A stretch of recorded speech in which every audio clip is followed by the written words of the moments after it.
The Yawalapichi live in central Brazil, south of the Amazon rainforest. Today, they are celebrating the beginning of the Peki festival, which honors their fruit trees and hummingbird spirits. It's also the last event in their seasonal calendar of rituals. Colorful dances and games bring cheer to the hardest time of the year. For tribes of the Amazon basin, the rainy season is a continuous one, lasting for half the year. But on this occasion, the Peki festival threatens to be very different. Unknown to the villagers, the village shaman has predicted a lunar eclipse. For a deeply superstitious community who fear the forces of the supernatural, an eclipse would bring powerful, possibly malicious spirits into their village. For the moment, the chief, his leaders, and the community are unaware of events about to unfold.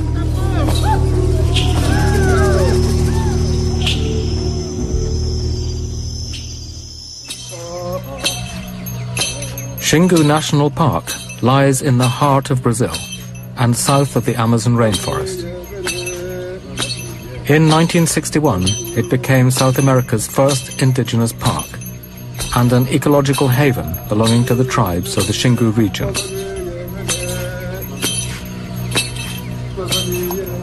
The park is a realm of rivers and headwaters, which flow into the river Xingu.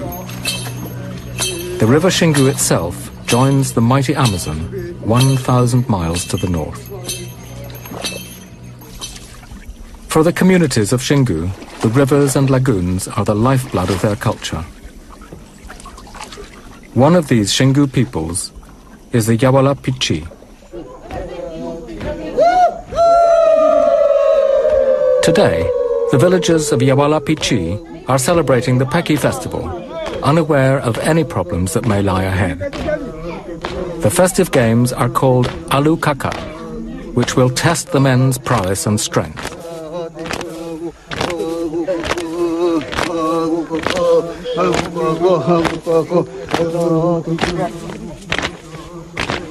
Before the women and children join in the game, the men follow a ceremonial approach to the courtyard in front of the men's hut. This is the most important space in the village because it's the place where their ancestors are buried.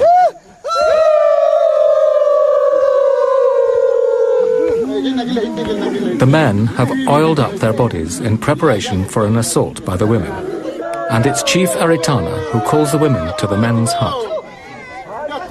The men can only silently await the frenzy. Women love the Alukaka games.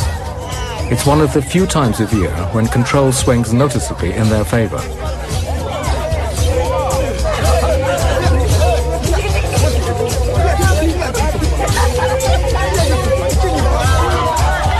At the front is Chumin, the wrestling champion, and the line stretches back to the youngest and weakest.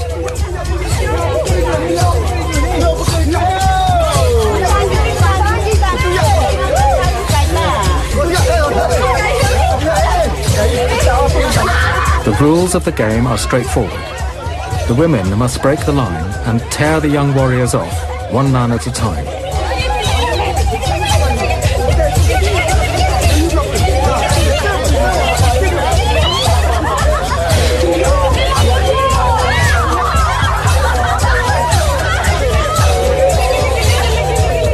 Eventually, the only man left is the wrestling champion. The game ends when the women tear him away from the pole.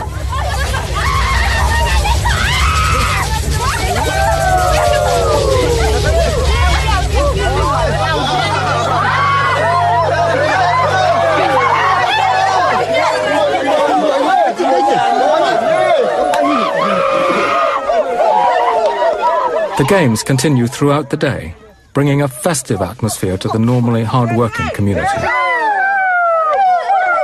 Around 200 people live in the village at any one time.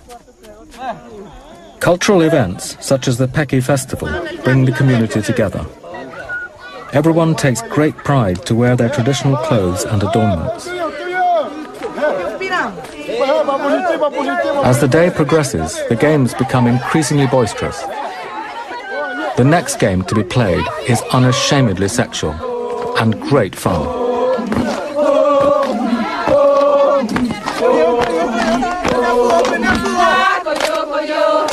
It's a game where genders are reversed. The women pretend to be men, who gang together to answer the taunts of their opposites. Pretending to be women, the men are pounced on by the other sex.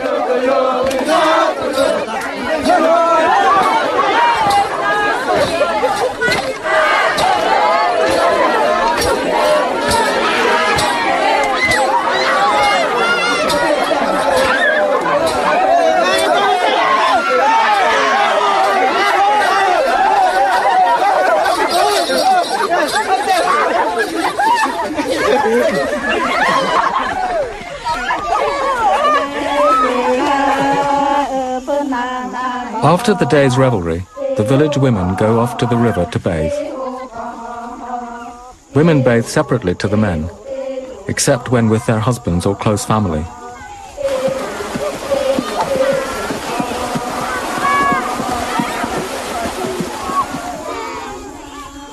Now that the games are over, the village has quietened down.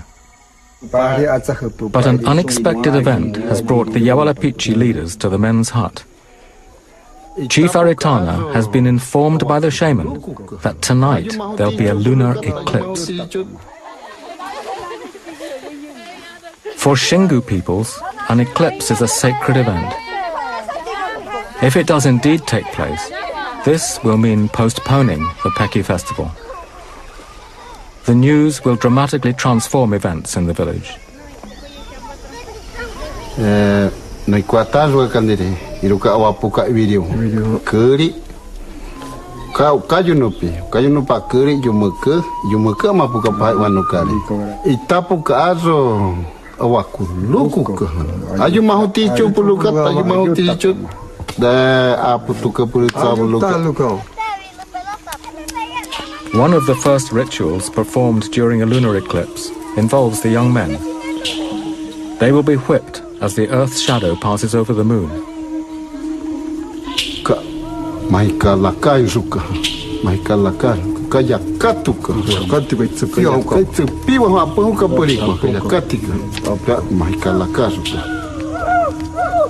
After the meeting, the men head for a small river on the other side of the village to bathe.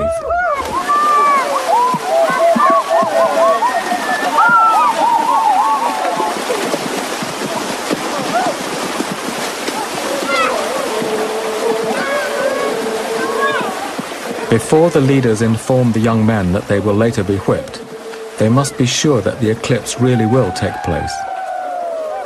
Traditionally, it's the shaman who predicts an eclipse, and a shaman has more than one way of knowing.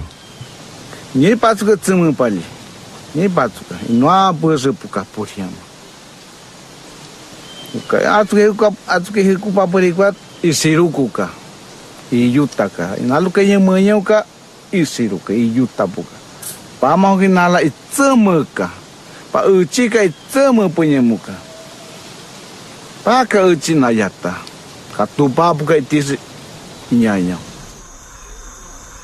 There is another way that a shaman knows of a forthcoming eclipse. Animal behavior is affected by the moon.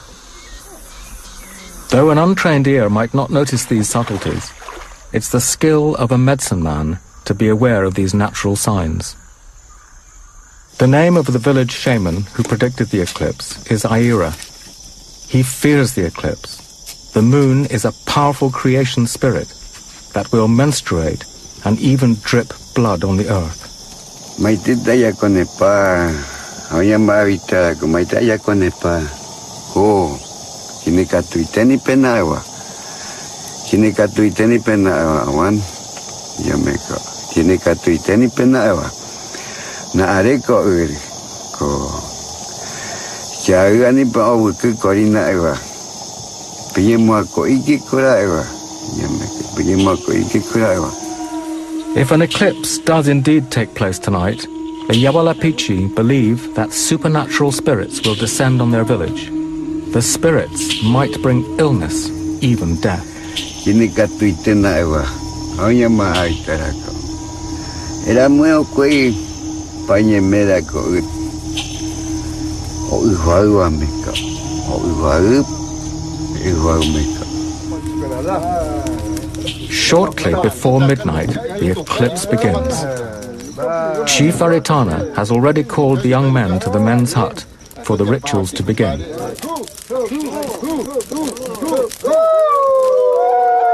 It's important that the tribesmen remain festive and good-natured. If they don't, then the spirits might punish them. An eclipse is seen as a time of renewal and an awakening.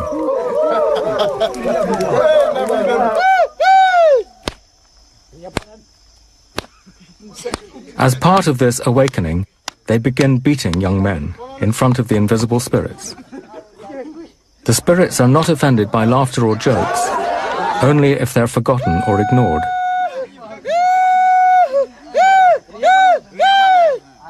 The whipping is considered to make the young warriors more courageous. They rid themselves of old fears by running off into the dark.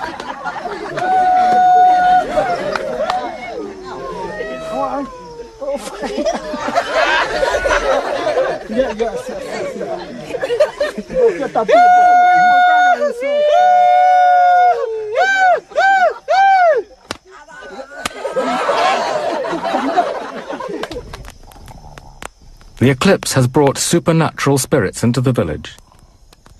The Yawala Pichi respond by playing their most sacred instrument, the Jakui pipes. It's taboo for women to look at these flutes, or even for them to be filmed. Throughout the night, their haunting sounds echo across the village from the men's hut.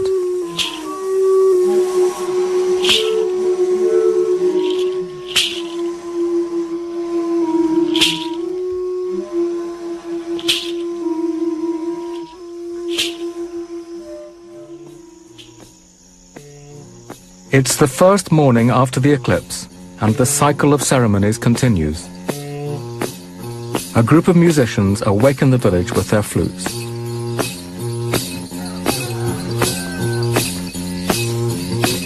This is called the takwara ceremony, where the flutes must pass from house to house throughout the whole morning. Inside the long houses, young women are being painted up to join the procession.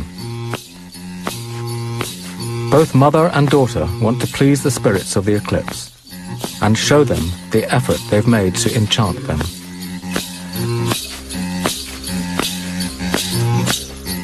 The flute procession continues along the ring of houses, heralding the day of the dances ahead. Grass fibers are tied in a girdle around the girl's waist. A short reed provides the final detail. It's alluring, and it shows off her feminine beauty.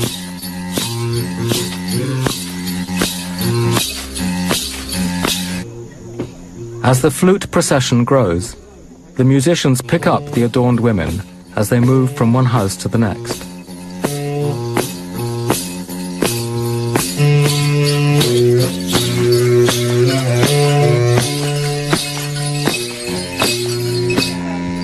The women of the takwara stand with their backs to the flutes. They're not supposed to look at the musicians till they join them.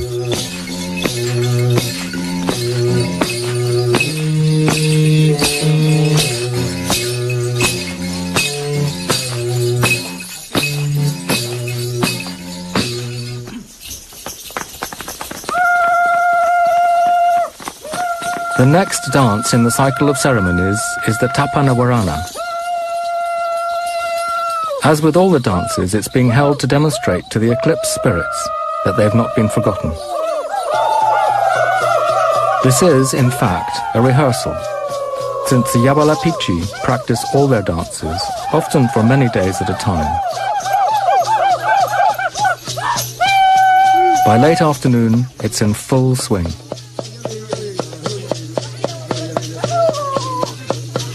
The drummer and singer keep time, which the dancers follow with their steps. If the rhythm speeds up, the dancers respond by speeding up as well. The women hold on to the men to keep time. So long as they know the moves of the dances, any woman can dance with any man.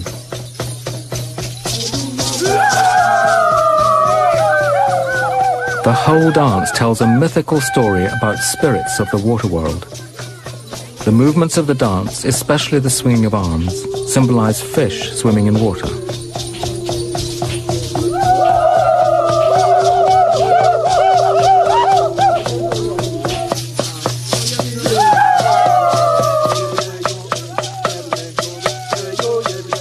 As the dance continues in the center of the village, Chief Aritana watches eagerly. Close by is the shaman Aira, ever watchful. Aritana is pleased that the day's dances have gone well. By honoring the traditions, it means that the supernatural spirits will protect his people.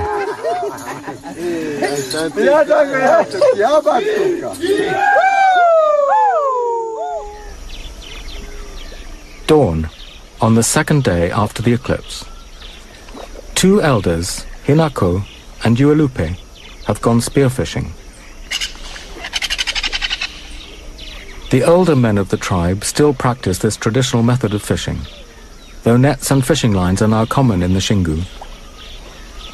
But spearfishing is highly valued and highly effective.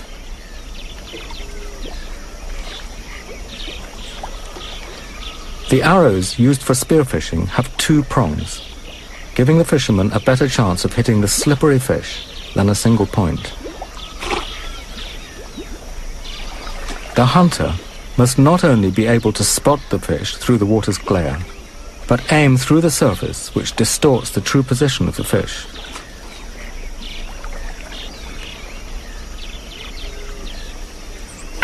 Hinako makes a strike. The arrow stays in the fish, allowing him to retrieve it.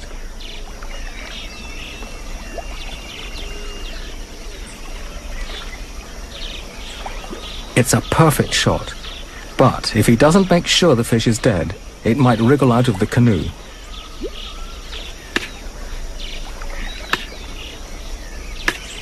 The elders continue stalking the fish throughout the morning.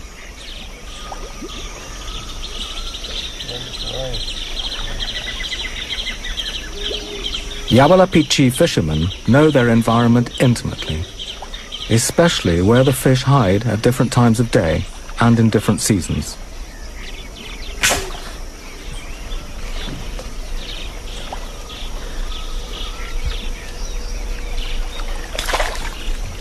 With their catch of the morning, the fishermen can return to the village, knowing that there's food in the men's hut for the rest of today's ceremonies.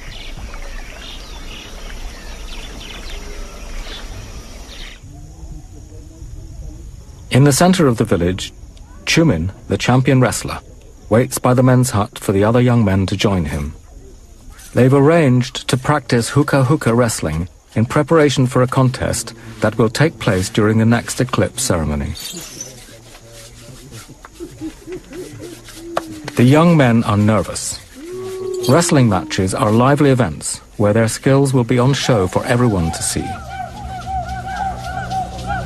Training takes place on the sacred ground in front of the men's hut. Wrestling in the Xingu is known as hookah, after the taunting sounds the opponents make. These mimic the roar of a jaguar and are intended to frighten and intimidate. Winning is straightforward.